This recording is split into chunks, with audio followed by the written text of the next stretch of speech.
हरि ओम श्री गुरुभ्यो नमः। गुरुर्ब्रह्मा गुरुर्विष्णु गुरुर्देवो महेश्वरः गुरुः साक्षात् परं ब्रह्म तस्मै श्री गुरवे नमः। अस्मद्गुरुचरणपादारविन्दाभ्यां नमः। నిన్నటి మన మహాభారత ప్రస్థానంలో శ్రీకృష్ణుని యొక్క అవతార విశేషాలన్నీ కూడా చెబుతున్నాడు. ఆ చెబుతున్నటువంటి సందర్భంలో కృష్ణుడు చిన్నతనంలో చేసినటువంటివి ఆ కృష్ణుడి యొక్క వివరాలన్నీ కూడా నాకు పరిపూర్ణంగా తెలియజేయవలసింది అని భీష్ముడిని యుధిష్ఠిరుడు అడిగాడు. అడిగితే అప్పుడు ఆ యుధిష్ఠిరుడికి వృత్తాంతాలన్నీ చెబుతూ ఆ కృష్ణుడి యొక్క అవతార విశేషంలో ఆయన చిన్నతనంలో చేసినటువంటి అనేకములైనటువంటి గొప్ప గొప్ప పనులన్నింటినీ కూడా ప్రస్తావిస్తున్నాడు ఆయన యుధిష్ఠిరుడికి. ఆ విధంగా తెలియజేస్తూ ఆఖరికి అక్కడ ఉండేటువంటి చిన్నతనం నుంచి కూడా కృష్ణుడిని సంహరించాలనేటువంటి ఉద్దేశంతో కంసుడి చేత పంపబడినటువంటి అనేక మంది రాక్షసులు శ్రీకృష్ణుడి చేత చంపబడ్డారు. అయిన తర్వాత కూడా ఆ శ్రీకృష్ణుడు ఆ కంసుడి యొక్క గర్భాన్ని అణచాలి, కంసుడిని నిరోధించాలి అనేటువంటి ఉద్దేశంలో ఉన్నాడు శ్రీకృష్ణుడు. ఆ సందర్భంలో ఆంధ్రం మల్లంచ చాణూరం నిజగాన మహాసురం సునామానమమిత్రఘ్నం సర్వసైన్య పురస్కృతం బాలరూపేణ గోవింద నిజగాన చ భారత. ఆంధ్రుడైనటువంటి చాణూరమల్లుడు అనేటువంటి మహారాక్షసుడిని కూడా శ్రీకృష్ణుని సంహరించాడయ్యా. శత్రుఘాతకుడైనటువంటి కంసుని సోదరుడు సునాముడు అనేటువంటి వాడు ఉన్నాడు. అతను సర్వసైన్య సమేతంగా శ్రీకృష్ణుని మీదకి వస్తే కనుక బాలకృష్ణుడు అతన్ని కూడా సంహరించాట. బలదేవేన చాయత్త సమాజే ముష్టికో హత. అలాగే ముష్టికుడు అనేటువంటి ఒక రాక్షసుడు వస్తే ఆ ముష్టికుడు అనేటువంటి రాక్షసుడిని అతను మల్లయుద్ధంలో మంచి నేర్పరి కలిగినటువంటి వాడు. అటువంటి వాణ్ణి బలదేవుడు సంహరించాడు. త్రాసితస్య తదా కంస సహి కృష్ణేన భారత. ఇదంతా చూసేటప్పటికీ ఈ కృష్ణుడి మీదకి ఏ రాక్షసుడిని పంపినా రాక్షసుడల్లా హతమవుతున్నాడు అనే విషయం తెలిసేటప్పుడే కంసుడికి చాలా భయం పట్టుకుంది. ఈ భయంతో తన మీదకి ఎప్పుడు శ్రీకృష్ణుడు వస్తాడో తన్ని చంపేస్తాడేమో అనేటువంటి భయంతో కృష్ణుడిని చూస్తే చాలు, కృష్ణుడి వార్త వింటే చాలు, కృష్ణుడి యొక్క స్మరణ చేస్తే చాలు ఆ కంసుడు విపరీతంగా భయపడిపోతున్నట్ట. ఐరావతం యుస్సంతం మాతంగానామివర్షభం కృష్ణ కువలయాపీడం హతవాంసస్య పశ్యతః. సరే, ఆ తర్వాత శ్రీకృష్ణుడినే మధురా నగరానికి ఆహ్వానించి చంపేయాలి అని అనుకున్నాడు కంసుడు. దానికోసమని అనేక రకాల 3 అంచెలుగా ఒక పథకాన్ని వేసి ముందర కువలయాపీఠం అనేటువంటి ఒక గజాన్ని భద్రగజాన్ని పెట్టి దాని వలన ముందర ఆ కృష్ణుడు హతమయ్యేటట్టుగా చేయాలని, తర్వాత మల్లయుద్ధంలో ఆ మల్లయుద్ధానికి తీసుకొచ్చి ఆ మల్లయుద్ధంలో వీళ్ళ చేత సంహరింపబడాలని ఇలా రకరకాలైనటువంటివి ఏర్పాటు చేశాడు. చేస్తే ఐరావతం యుత్సంతం మాతంగానామివర్షభం కృష్ణ కువలయాపీఠం హతవాంసస్య పశ్యతః. వాళ్ళందరూ చూస్తూ ఉండగానే ఆ కువలయాపీఠం అనేటువంటి ఐరావత వంశంలో పుట్టింది అది. ఆ కువలయాపీఠం అనేటువంటి గజేంద్రాన్ని కంసుడు చూస్తుండగానే శ్రీకృష్ణుడు చంపాడు. ఇదంతా అయిన తర్వాత ఆ కువలయాపీఠాన్ని అట్లాగే చాణూరుణ్ణి మల్లుణ్ణి వీళ్ళందరినీ కూడా సంహరించిన తర్వాత హత్వా కంసమమిత్రఘ్న సర్వేషాం పశ్యతాం తదా అభిషిచ్య ఉగ్రసేనం తంపిత్ పాదమవందత. అందరూ చూస్తుండగానే వెంటనే ఆ రంగస్థలంలోంచి ఒక్క ఉదికినటువంటి వాడే కంసుడిని చంపేసి శ్రీకృష్ణుడు ఉగ్రసేనుడిని రాజ్యాభిషిక్తుడిని చేశాడు. తన తల్లిదండ్రులు లేనటువంటి దేవకి వసుదేవుల్ని కారాగృహం నుంచి విడిపించి వాళ్ళ పాదాలకి నమస్కారం చేశాడయ్యా. ఏమమాదీని కర్మాణి కృతవాన్ వై జనార్దన ఉపాసకత చిత్త దినాన్ని సహలాయుధ. ఇటువంటి పనులు చేస్తూ ఆ జనార్దనుడు బలరాముడితోటి కలిసి అక్కడ కొన్ని రోజులు నివాసం చేశాడు. తతస్థౌ జగ్మతుస్తాత గురుం సాందీపనం పునః గురు శుశ్రూషయా యుక్తో ధర్మజ్ఞో ధర్మచారిణౌ. పుట్టినది ఆదిగా ఆ దేవకీ వసుదేవులు తమ పుత్రుణ్ణి దూరంగా ఎక్కడో బృందావనంలో ఆ నందుని యొక్క ఇంట్లో పెరిగేటట్టుగా ఏర్పాటు చేసినటువంటి తర్వాత ఇప్పటికి మళ్ళీ వాళ్ళకి పుత్ర సమాగమం కలిగింది. దాంతో మిక్కిలి ఆనందం కలిగినటువంటి వాళ్ళై పుత్రోచితమైనటువంటి సంస్కారాలన్నీ చేయాలనే ఉద్దేశంతో ఆయనకి సంస్కారాలు నిర్వర్తించిన తర్వాత గురుకులానికి పంపించారు. ఆ విధంగా బలరామకృష్ణులు ఇద్దరూ కూడా తమ గురువైనటువంటి సాందీపని మహర్షి దగ్గరికి వెళ్ళారట. అక్కడ ధర్మజ్ఞులై ధర్మాచరణం చేస్తూ చక్కగా బలరామకృష్ణులు గురు శుశ్రూష చేస్తూ అక్కడ విద్యలన్నీ కూడా అధ్యయనం చేశారు. వ్రతం ఉగ్రం మహాత్మానౌ విచరంతా భవిష్ఠితాం అహోరాత్ర చతుషష్ట్యా షడంగం వేదమాపతు. అక్కడ గురుకులంలో గొప్ప కఠోరమైనటువంటి నియమాన్ని పాటిస్తూ ఆయన పరమాత్ముడు. ఆ పరమాత్ముడికి ఏంటి విద్యలన్నీ కూడా ఆయన కరతలామలకమైనటువంటివి. అటువంటిది ఈ అవతారం ఎత్తాడు కాబట్టి ఈ అవతారంలో ఉన్నటువంటి ఆ అవతార లక్షణముల చేత ఒక నిమిత్తంగా ఆయన గురువు శుశ్రూష చేసి విద్యలు అధ్యయించాలి. కానీ ఆయనకి అవన్నీ కూడా కంఠోపాఠమైనవి. అందువలన 64 రోజుల్లో షడంగాలతో కూడినటువంటి వేదాన్ని అధ్యయనం చేసేట ఆయన. లేఖ్యంచ గణితం చోభే ప్రాప్నుతాం యదునందనో గాంధర్వ వేదం వైద్యంచ సకలం సమవాపతు.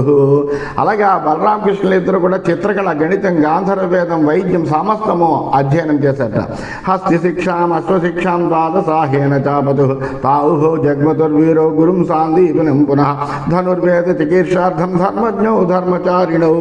అంతేకాకుండా గజశిక్ష, అశ్వశిక్ష ఈ రెండు కూడా 12 రోజుల్లో పూర్తి చేశారట వాళ్ళు. అలాగే ధర్మచారులైనటువంటి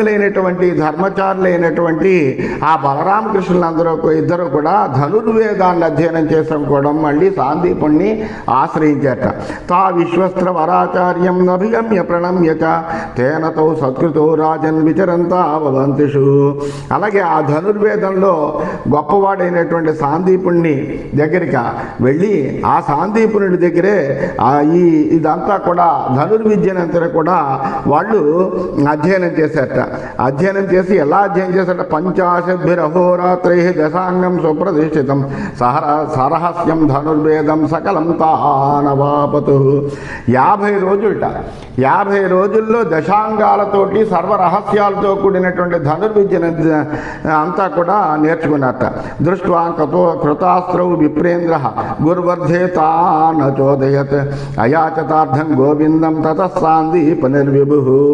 ఈ విధంగా సాందీపని దగ్గర సమస్త రకములైనటువంటి విద్యల్ని అభ్యసించినటువంటి బలరామకృష్ణుల్ని చూసి అక్కడి నుంచి ఆ బలరామకృష్ణులు ఇద్దరు కూడా గురువుకి నమస్కరించి, అయ్యా మా విద్యాధ్యయనం పూర్తయింది, మేము ఇంకా మా యొక్క గృహానికి వెళతాము, గురుదక్షిణగా ఏమంటారు అని సాందీపని మహర్షిని ప్రార్థిస్తే ఆయన, నాకు గురుదక్షిణ ఏంటయ్యా, మీలాంటి వాళ్ళకి విద్యని చెప్పడం అనేటువంటిదే నాకు గొప్పతనము, అటువంటి గొప్ప శిష్యులు మీరిద్దరూ కూడాను, మీరు నాకు గురుదక్షిణ ఇచ్చేదేమిటి అని అంటే, కాదని ఆ బలవంత పెడితే ఆ గురువు గారు అయినటువంటి సాందీపని తన భార్యని అడగమన్నాడు.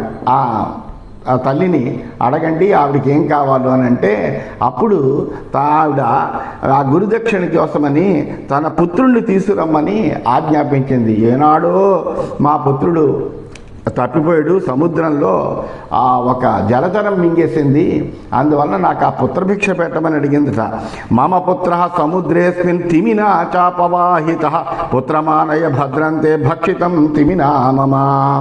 సముద్రంలో తిమి అనేటువంటి జలజంతువు నా కుమారుని మింగేసింది, ఆ కుమారుని భద్రంగా తీసుకురా అండి, అదే మాకు గురుదక్షిణ అన్నట్ట. అప్పుడు వెంటనే ఆర్తాయ గురవే తత్ర ప్రతి శుశ్రావ దుష్కరం అశక్యం త్రిషు లోకేషు కర్తుమన్యేన కేనచిత్. వెంటనే పుత్రశోకంతో బాధపడుతున్నటువంటి గురువుకి ఎవ్వరూ చేయడానికి శక్యం కానటువంటి ముల్లోకాల్లో ఎవ్వరూ కూడా ఈ పని చేయలేరు, అటువంటి శక్యం కానటువంటి దుష్కరమైనటువంటి దాన్ని శ్రీకృష్ణుడు నేను చేస్తానని గురువు గారికి మాటిచ్చాట. యశ్చ సాందీపనే పుత్రం జఘాన భరదర్షభ సోసుర సమరేతాభ్యాం సముద్రే వినిపాతితః. ఆ సాందీపుని కుమారుణ్ణి చంపినటువంటి ఏ రాక్షసుడైతే ఉన్నాడో ఆ రాక్షసుడిని బలరామకృష్ణుల యుద్ధంలో చంపి సముద్రంలో పడేశాట. తత సాందీపనే పుత్ర ప్రసాదాదమితోజస దీర్ఘకాలం గత ప్రేతం పునరాసీత్ శరీరవాన్. అనంతరం మరణించి చాలా కాలం ప్రేత రూపంలో ఉన్నటువంటి ఆ శాందీపుని కుమారుణ్ణి ఈ కృష్ణ బలరాములు ఇద్దరు కూడా అతన్ని మళ్ళీ జీవింపజేశారు. జీవింపజేసేటప్పటికి అతను మళ్ళీ శరీరం కలిగినటువంటి వాడయ్యాడు, ప్రాణములు కలిగినటువంటి వాడయ్యాడు. అలా అయినటువంటి వాడిని తదశక్యం అచించంచ దృష్ట్వా సుమహదద్భుతం సర్వేషామేవ భూతానాం విస్మయ సమజాయత. అలాగా ఎవ్వరూ కూడా చేయడానికి శక్యం కానటువంటి గొప్పదైనటువంటి అద్భుతమైనటువంటి కృత్యాన్ని కేవలము గురువు గారి కోసమని ఆ బలరామకృష్ణులిద్దరూ కూడా ఆచరించినటువంటి వాళ్ళే విగత జీవుడైనటువంటి ఆ పుత్రుణ్ణి మళ్ళీ బ్రతికించి సశరీరుణ్ణిగా చేసి ప్రాణప్రతిష్ఠాపన చేసినటువంటి వాళ్ళే ఆ పుత్రుణ్ణి తీసుకొచ్చి గురువు గారికి అప్పచెప్పేటప్పటికీ అక్కడ వాళ్ళందరూ కూడా ఆశ్చర్యపోయారట. ఈ అద్భుతమైనటువంటి పనిని చూసి అందరూ కూడా ఆశ్చర్యపోయారట. ఐశ్వర్యాణి చ సర్వాణి గవాస్వ ధనాని చ సర్వం తదు ఉపజహరాతే గురవే రామకేశవో తతస్థం పుత్రమాదాయ దదౌచ గురవే ప్రభు. అంతేకాకుండా అనేకములైనటువంటి ఐశ్వర్యములు, గోవులను, అశ్వాలను, ధనాన్ని పుత్రునితో పాటుగా గురువు గారికి సమర్పించి ఆ బలరామకృష్ణులు ఇద్దరు కూడా గురువు గారికి నమస్కారం చేశారట. తం దృష్ట్వా పుత్రమాయాంతం సాందీపని పురే జనాః అసఖ్యమేత సర్వేషాం అచించమితి మేనిరే కశ్చ నారాయణాధన్య చింతయేదిదమద్భుతం. ఆ సాందీపని యొక్క పురంలో ఉండేటువంటి వాళ్ళందరూ ఆ సాందీపని యొక్క కుమారుడు చనిపోయినటువంటి కుమారుడిని మళ్ళీ తీసుకొచ్చి శిష్యులు ఇచ్చారు అనేటువంటి వార్త తెలిసి వాళ్ళందరూ కూడా అత్యద్భుతమైనటువంటి విషయంగా దాన్ని చూసినటువంటి వాళ్ళే. ఇది ఎవ్వరికీ శక్యమైనటువంటిది కాదు, ఇది ఊహలకి అందేటువంటిది కాదు, కేవలం శ్రీమన్నారాయణుడికి తప్ప ఎవ్వరికీ కూడా శక్యం కానటువంటి ఒక గొప్ప అద్భుతాన్ని వీళ్ళు చేశారు అని అందరూ అనుకున్నారట. గదా పరిఘయుద్ధేషు పరాసరాత్రేషు చ కేశవ పరమాం ముఖ్యతాం ప్రాప్త సర్వలోకేషు విశ్రుత. అలాగే గదా పరిఘ యుద్ధాల్లో అన్ని అస్త్రాల యందు కూడా కృష్ణుడు మిక్కిలి శ్రేష్టత్వాన్ని పొంది అన్ని లోకాల్లోనూ కూడా ప్రసిద్ధుడయ్యట. భోజరాజ తనూజోపి కంసస్తాత యుధిష్ఠిర అస్త్రజ్ఞానే బలే వీర్యే కార్తవీర్య సమోభవత్.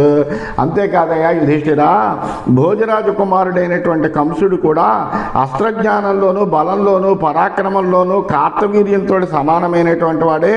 తస్య భోజపతే పుత్రాత్ భోజరాజ్య వివర్ధన ఉద్విజంతే స్మరాజాన సుపర్ణాది వపన్నగా. అలాగే ఆ భోజ రాజ్యాన్ని అంతటినీ కూడా అభివృద్ధి చేస్తున్నటువంటి భోజ వంశీయుడు వలన, ఈ కంసుడి వలన రాజులందరూ కూడా గరుత్మంతుని వల్ల సర్పాల వల్లే భయపడుతూ ఉండేవారు. ఎందుకంటే కంసుడిది అంత దుర్మార్గమైనటువంటి ప్రవర్తన కలిగినటువంటి వాడు, అసుర ప్రవృత్తి కలిగినటువంటి వాడు. అందువల్ల ఎంత పరాక్రమవంతుడైనా కానీ తన పరాక్రమాన్ని ఇతరుల క్షేమాన్ని గురించి కాకుండా ఆ ద్వేషంతో అతడు ఉంటూ ఉండేవాడు.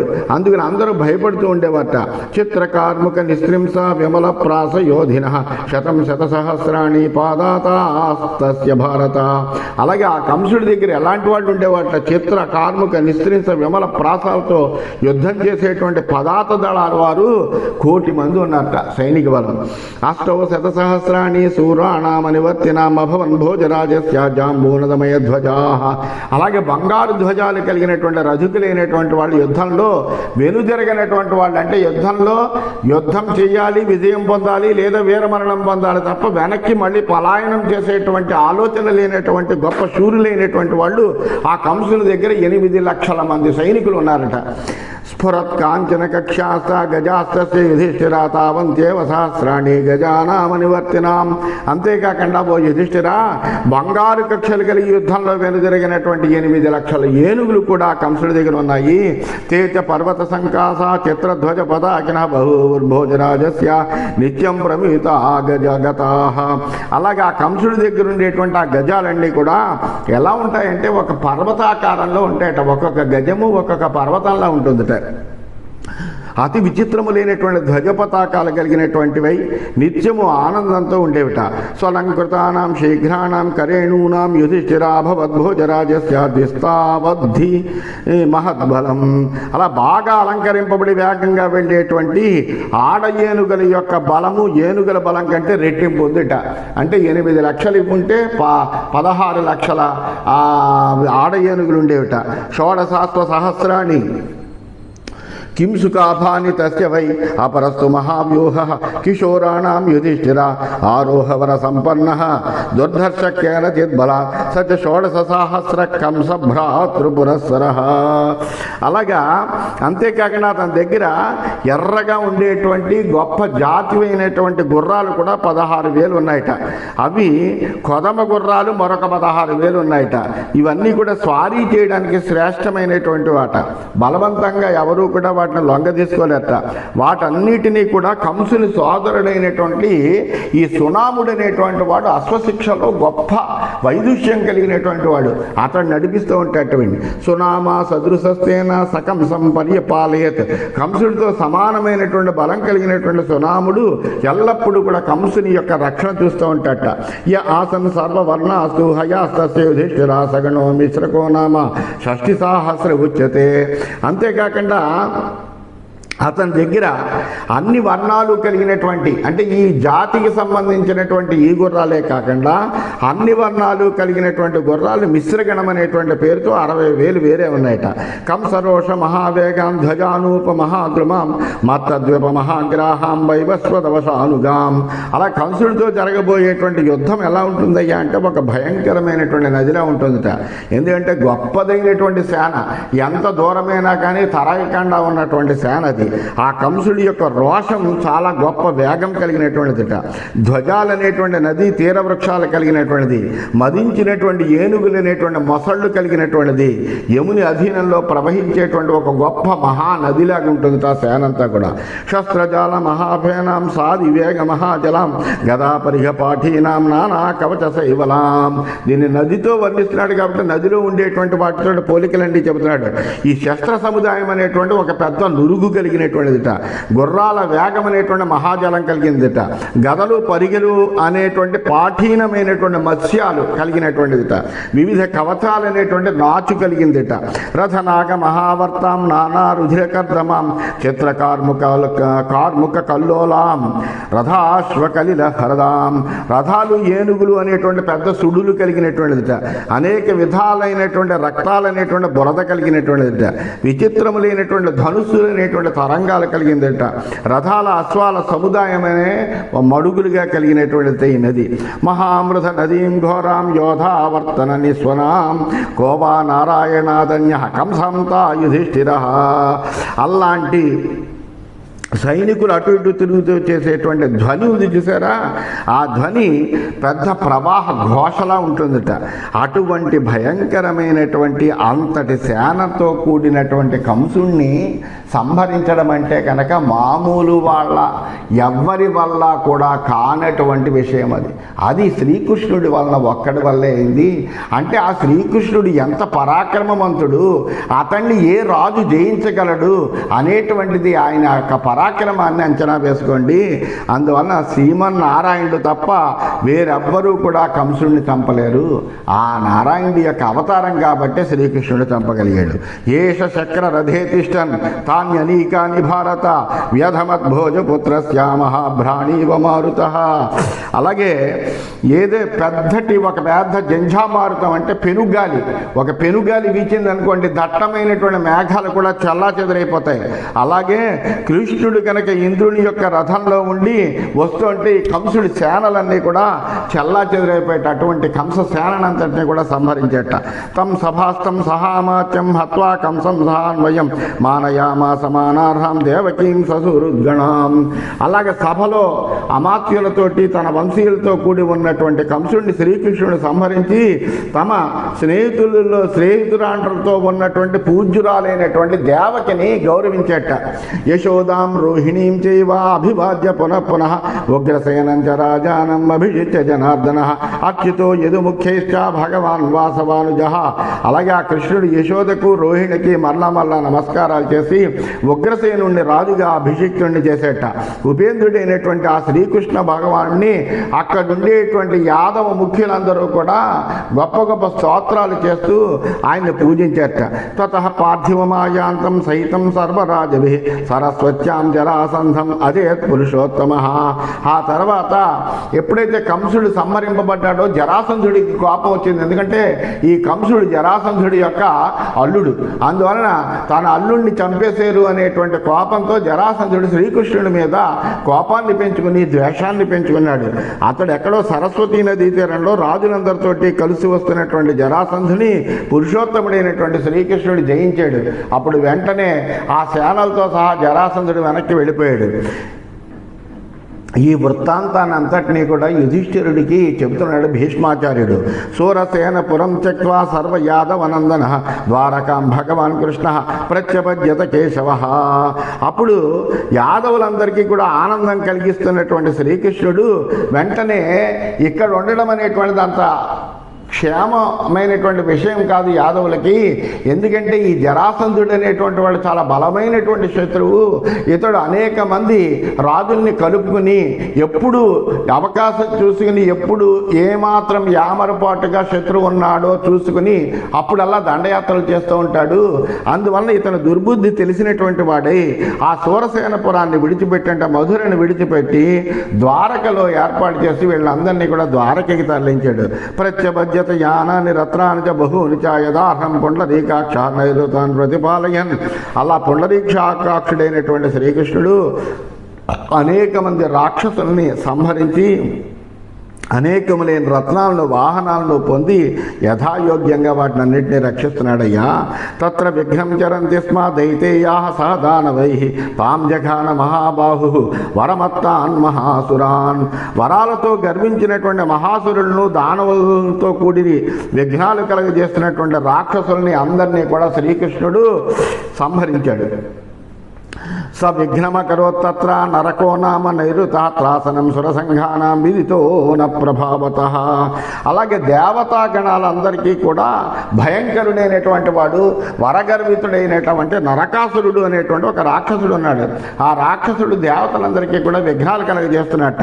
ఆ దేవతల పనులు ఏమీ చేసుకొనివ్వకుండా దేవతలందరినీ జయించినటువంటి వాడై వాళ్ళని బాధలు పెడుతున్నాడు.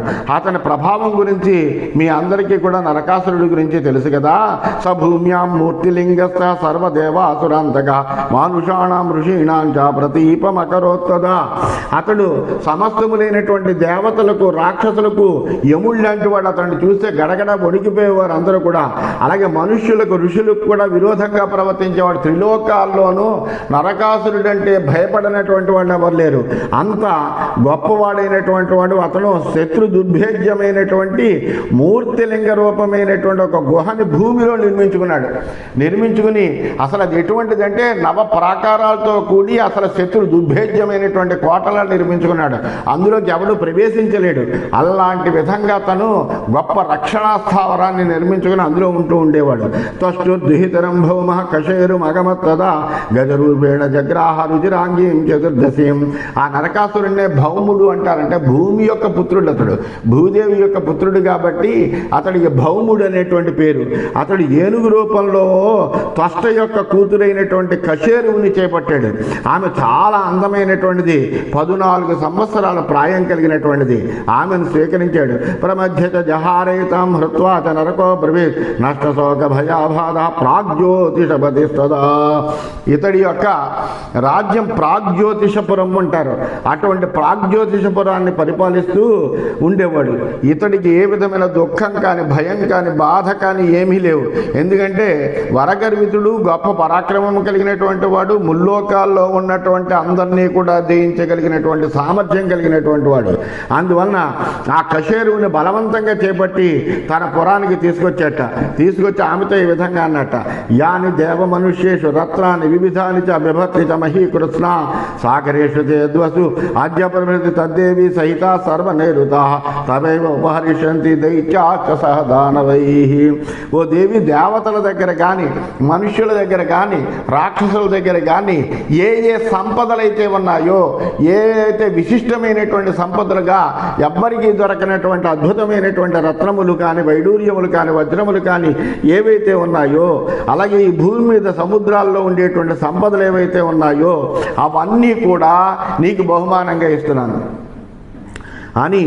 ఎందుకంటే వాళ్ళందరూ కూడా నువ్వు ఏం కోరితే అది తీసుకొచ్చి వెంటనే తీసుకొచ్చి ఇవ్వగలరు, ఎందుకంటే నా పరాక్రమం చేత వాళ్ళందరూ జయింపబడ్డారు అని చెప్పేట.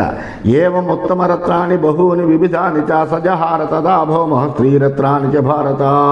ఈ విధంగా ఎన్నో ఉత్తమ రత్నాన్ని, స్త్రీరత్నాన్ని, అనేక మంది స్త్రీలని అతడు చెరపట్టి తీసుకొచ్చాడు. దేవతా స్త్రీలని, అప్సరసలని, అలాగే మనుష్యకాంతలని, అసురకాంతలని, ముల్లోకాల్లో ఎవరెవరైతే అందంగా ఉన్నారో అటువంటి ఎవరినైతే ఇతడు కావాలని కోరుకునేవాడు అటువంటి అనేక మంది వేల కొద్ది స్త్రీలను తీసుకొచ్చి బంధించాడు.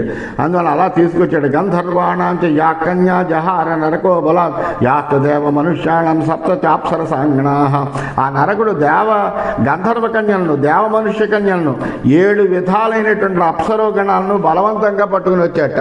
వాళ్ళు ఎంతమంది అయ్యా అంటే 14 సహస్రాణం చైకవింశశతాని చ ఏకవేణీధరాః సర్వాః సతాం మార్గమనువ్రతాః. 14,000 మంది. తర్వాత ఏకవింశశతాన్ని అంటే 2100, అంటే 16,100 మంది స్త్రీలని బలవంతంగా అతడు తీసుకొచ్చి వాళ్ళందరినీ కూడా కారాగారంలో పెట్టి వాళ్ళందరినీ కూడా తనని వివాహం చేసుకోమని అన్నట్ట. అలాగే అటువంటి వాళ్ళందరూ కూడా ఈయన చేత తీసుకొచ్చి పాపం వాళ్ళందరూ కూడా సజ్జనుల యొక్క మార్గాన్ని అనుసరిస్తూ ఏకవేణీధరులే నియమంగా ఉంటున్నారు. వాళ్ళందరూ కూడా ఈ తారకాసురుడిని ద్వేషిస్తూ అతని కారాగారాల్లో అలా బంధింపబడి ఉన్నారు. ఎందుకంటే ఎవరైతే నన్ను కోరుకుంటారో వాళ్ళనే కారాగారం నుంచి విడిపించి వివాహం చేసుకుంటాననేవాడు. అందువలన అతన్ని ఇష్టపడలేనటువంటి పాపం ఆ స్త్రీలందరూ కూడా అక్కడ అలా ఉంటున్నట్ట. తాసామంతఃపురం భౌమో అకారయన్మణి పర్వతే ఔదకాయ మదీనాత్మ మురస్య విషయం ప్రతి. ఈ నరకుడు కూడా వాళ్ళందరికీ ఏం చేశాడంటే మణిపర్వతం మీద, ఒక కారాగారం అంటే ఏంటంటే ఒక మణిపర్వతం మీద ఒక గొప్ప అంతఃపురాన్ని నిర్మించేట. దాని పేరుని ఔదక అని పేరు పెట్టేట. ఆ ఔదక అనేటువంటి దానిలో వీళ్ళందరినీ కూడా ఉంచి వీళ్ళు ఎక్కడికి వెళ్ళకుండా వాళ్ళకి తన అధీనంలో ఉండేటట్టుగా ఉండడం కోసమని మురాసురుడు అనేటువంటి ఒక రాక్షసుడిని అక్కడ కాపలా పెట్టేట. ఆ మురాసురుడి యొక్క అధీనంలో ఉంచేట. తాస్య ప్రాగ్జ్యోతిషో రాజా మురస్య దశచాత్మజా నైరుతాసేదా ముఖ్య పాలయంత ఉపాసతే. వాళ్ళందరినీ కూడా ప్రాగ్జ్యోతిషపుర రాజు అయినటువంటి నరకుడు మురాసురుడి యొక్క 10 మంది కుమారులు, ఇతరులైనటువంటి ముఖ్య రాక్షసులందరూ కూడా రక్షిస్తూ సేవిస్తున్నట్ట. స ఏవ తపసాంపారే వరదత్తో మహీసుత అదితిం దర్శయామాస కుండలార్థం యుధిష్ఠిర. అలాగా భూమిపుత్రుడైనటువంటి నరకాసురుడు తపస్సు చేసి చివరిలో ఒక వరం పొందేట. దాంతో గర్వించినటువంటి వాడే దేవమాత అయినటువంటి అదితిని కుండలాల కోసం అవమానించేట. నచ అసురగణై సర్వై సహితై కర్మ తత్పురా కృతపూర్వం మహాఘోరం యదకాశీన్ మహాసుర. మునుపు రాక్షసులెవ్వరూ చెయ్యనటువంటి మహాఘోరమైనటువంటి పాపాన్ని ఆ నరకాసురుడు చేశాడు. యం మహీ సుశివే దేవి యస్య ప్రాగ్జ్యోతిషంపురం విషయాంత పాలాశ్చత్వారః యస్యాసన్ యుద్ధ దుర్మదాః. భూదేవి అతన్ని కంది. ప్రాగ్జ్యోతిషపురాన్ని రాజధానిగా అతడు రాజ్యాన్ని చేస్తున్నాడు. యుద్ధ దుర్మదులైనటువంటి వాళ్ళు అంటే ఎవరూ కూడా జయించలేనటువంటి గొప్ప పరాక్రమం కలిగినటువంటి 4 ప్రధానమైనటువంటి రాక్షసులు ఎప్పుడు కూడా ఆ పురాన్ని రక్షిస్తూ ఉంటారట. ఆ దేవయానమావృత్య పంథానం పర్యవస్థితా త్రాసనా సురసంఘానం విరూపై రాక్షసై సహా. అలాగే ఆ రాక్షసులు తక్కినటువంటి వికృత రూపాలు కలిగినటువంటి అనేక మంది రాక్షసులతో పాటుగా భూమార్గం నుండి దేవమార్గం దాకా ఉన్నటువంటి మార్గాన్నంతటినీ కూడా ఆక్రమించి అందరినీ కూడా భయపెడుతూ ఉంటారట. హయగ్రీవో నిశుంభశ్చ ఘోర పంచజనస్తథా మురః పుత్ర సహస్రైశ్చ వరదత్తో మహాసుర. హయగ్రీవుడు, నిశుంభుడు, క్రూరుడైనటువంటి పంచజనుడు, 1000 మంది పుత్రులు కలిగినటువంటి మురుడు, వీరు 4 కూడా వరదానం పొందినటువంటి మహారాక్షసులు. వాళ్ళందరూ కూడా అక్కడ సంచరిస్తూ ఉండేవారట. తద్వదార్థం మహాబాహు ఏష చక్ర గదా సిధ జాతో వృష్ణుదేవ వక్యాం వాసుదేవో జనార్దన. వీళ్ళందరినీ చంపడం కోసమనే మహాభావు అయినటువంటి చక్ర గదా ఖడ్గదారైనటువంటి జనార్దనుడే వాసుదేవుడుగా శ్రీకృష్ణుడిగా ఈ వృష్ణిమంచంలో ఉద్భవించాడయ్యా. తస్యాస్య పురుషేంద్రస్య లోక ప్రసిద్ధ తేజస నివాసో ద్వారకా తాత విదితోవ ప్రధానత. కాబట్టి యుధిష్ఠిరా, లోకంలో ప్రసిద్ధమైనటువంటి తేజస్సు కలిగినటువంటి ఆ పురుషోత్తముడు ద్వారకలో నివసిస్తున్నాడు. ఈ విషయం మీకు అందరికీ కూడా తెలుసు. అందువలన ఆ శ్రీకృష్ణుడి కంటే గొప్పవాడు ఎవడున్నాడయ్యా? అతీవ హి పురీ రమ్య ద్వారకా వాసవక్షయ అతివై రాజతే పృథ్వ్యాం ప్రత్యక్షం తే యుధిష్ఠిర. ఇంద్రుని నివాసమైనటువంటి అమరావతి కంటే అందమైనటువంటి నగరం ద్వారక. ఈ భూమిపై అన్నిటికంటే మిక్కిలి అందమైనటువంటి ద్వారక. అప్పటికప్పుడు శ్రీకృష్ణుడు తన యొక్క గొప్పదైనటువంటి మాయాశక్తి చేత అక్కడ బ్రహ్మాండమైనటువంటి ద్వారకా నగరాన్ని నిర్మించాడు. అందువల్ల ఈ విషయాన్ని మీకు అందరికీ కూడా తెలుసు. తస్మిన్ దేవపుర ప్రఖ్యే సాసభ వృష్ణుపాశ్రియ యా దాసార్హీతి విఖ్యాత యోజన ఏత విస్తృత. అలాగే అమరావతిలా ప్రసిద్ధమైనటువంటి ఆ ద్వారకా నగరంలో వృష్ణివంశీయులంతా ఉండేటువంటి పెద్ద సభామండపం ఉంది. ఆ సభామండపాన్ని దాసార్హి అనేటువంటి పేరుతో ప్రసిద్ధమైనది. అది ఎంతో విశాలమైనదయ్యా. ఆ ద్వారకలో ప్రత్యేకంగా నిర్మించారు. ఆ సభామండపంలో అందరూ కూడా కొలువుదీరి చక్కగా అక్కడ ఆ పరిపాలన చేస్తూ ఉంటారు. అటువంటి ఆ దాసార్హి అనేటువంటి గొప్ప ఒక యోజన వైశాల్యం కలిగినటువంటి ఒక గొప్ప సభామండపం ఉందని తెలియజేస్తూ స్వస్తి.